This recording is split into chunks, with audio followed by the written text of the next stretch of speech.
100 people will hop on their paddle boards for a journey from one end of the Chesapeake Bay to the other. It's all in support of a healthier bay. News 3 reporter Anthony Sabella spoke with the man who put it all together, now joining us live from Virginia Beach.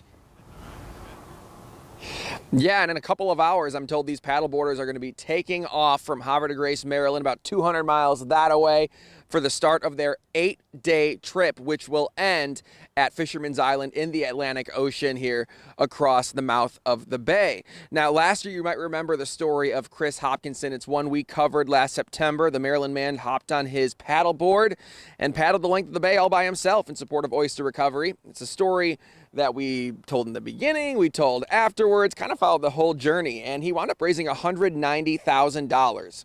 His journey this year inspired 100 others to join in, so this year's Bay Paddle, as it's called, will look a little bit different because of so many people. It's actually going to be relay teams following the same route Hopkinson took, just so they can kind of split up that 200 miles, because that is quite a journey to do by yourself, although 3 people are doing it solo, I'm told. Hopkinson says he will also be there paddling sometimes. He'll also provide some support from the land as well. Now, this first day is going to be 34 miles. Again, all on paddleboard. Hopkinson says it was especially tough for him in the beginning last year, so he's a little anxious to see how everybody else handles it. It could be cool and calm winds in the morning, and we could have thunderstorms and humidity and strong winds in the afternoon. And when you're trekking 34 miles or 200 miles, like, the weather's going to be different every day. So most of the folks are well prepared. They've been paddling all summer, paddling the bay. We just have no idea what it's going to be like.